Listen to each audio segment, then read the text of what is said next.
আজকে তোমাদের সাথে শেয়ার করছি দারুণ টেস্টি আর হেলদি চিকেনের একটা রেসিপি। তো এই শীতকালে বিভিন্ন রকমের আমাদের শাকসবজি ওঠে, তো শীতকালীন কিছু সবজি দিয়ে আজকে চিকেনটা আমি বানাচ্ছি। প্রথমে একটা প্রেশার কুকার নিলাম, তাতে 2 চামচ চিকেনের তেল দিয়ে দিলাম। আমি রিফাইন্ড অয়েল দিলাম, তোমরা চাইলে সর্ষের তেলও দিতে পারো। তারপরে গোটা গরম মশলা দিলাম। গোটা গরম মশলা থেকে একটা সুন্দর গন্ধ উঠলে তারপরে কেটে রাখা পেঁয়াজ কুচিগুলোকে দিয়ে দিলাম। এরপর পেঁয়াজটাকে ভেজে নেবো এখানে। তবে পেঁয়াজটাকে খুব লাল লাল করব না, হালকা যখন লালচে ভাব আসবে তখনই আমি এখানে দিয়ে দিলাম আদা রসুন কুচি করা। এবার আদা রসুন কুচিটাকেও ভালো করে পেঁয়াজের সঙ্গে একটু ভেজে নেব। এই রেসিপিটাই খুব একটা বেশি মশলা এবং খুব একটা বেশি তেলের ইউজ হয় না। তোমরা যারা ডায়েটে আছো তারা এটা ইজিলি খেতে পারো, কোনো প্রবলেম নেই। তোমরা চাইলে 1 চামচ তেলেও এটা রান্না করতে পারো। এরপরে পেঁয়াজ রসুনটা ভাজা হয়ে যাওয়ার পর চিকেনটা দিয়ে দিলাম।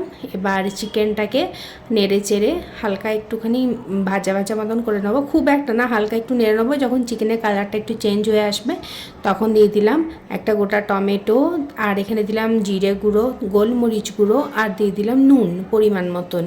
আমি এখানে আর ধনে গুঁড়োর ইউজ করলাম না, তোমরা চাইলে করতেই পারো, কোনো প্রবলেম নেই। এবার সমস্ত মশলাটাকে চিকেনের সাথে ভালো করে মিশিয়ে নিলাম। তারপরে দিয়ে দিলাম অল্প একটু হলুদ গুঁড়ো। তারপরে হলুদ গুঁড়োটা দিয়েও ভালো করে চিকেনটাকে এখানে নেড়ে চেড়ে নেব। মশলাটা যেহেতু কম, তেলটাও একটু যেহেতু কম, অল্প একটু জল দিয়ে দিয়েছিলাম, নাহলে লেগে যাচ্ছিলো। এদিকে চিকেনটা নাড়া হয়ে গেছে, ঢাকা দিয়ে রেখে দিয়েছিলাম 6 থেকে 7 মিনিট লো টু মিডিয়াম আছে।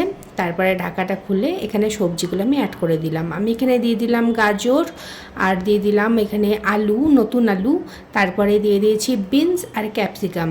তোমরা চাইলে বিটও দিতে পারো, আর তোমাদের পছন্দ মতন যে কোনো সবজি দিতে পারো।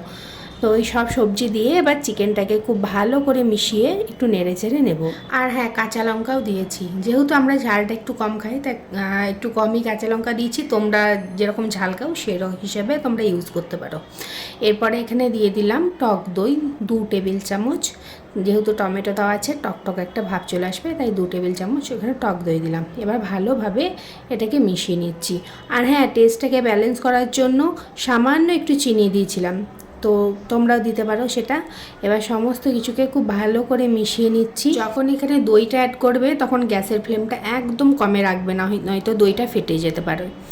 তো এইদিকে চিকেনটা নেড়ে চেড়ে নিয়েছি। এবার পরিমাণ মতন এখানে জল দিয়ে দিলাম। তোমরা যতটা ঝোল রাখতে চাও ততটাই এখানে জল দিয়ে দেবে। তারপরে প্রেশার কুকারটা লাগিয়ে দিয়ে আমি এখানে টোটাল 2টো সিটি দিয়েছিলাম, একটা বাড়িয়ে আর একটা একদম কম আছে, আর এখানে কোনো সিটি দিইনি।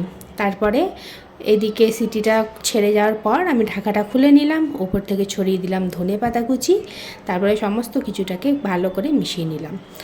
এই চিকেনটা এত টেস্টি হয় খেতে, মানে গরম গরম ভাতের সাথে খেতে হবে। তোমরা চাইলে এটা ব্রেডের সাথেও কিন্তু খেতে পারো, খুব ভালো লাগে খেতে। আজকে ভিডিওটা কেমন লাগলো সেটা কমেন্টে অবশ্যই জানাবে। ভিডিও ভালো লাগলে লাইক কমেন্ট শেয়ার করতে ভুলো না। ফেসবুক পেজ থেকে দেখে থাকলে পেজটা ফলো করো, ইউটিউব থেকে দেখে থাকলে চ্যানেলটা সাবস্ক্রাইব করো।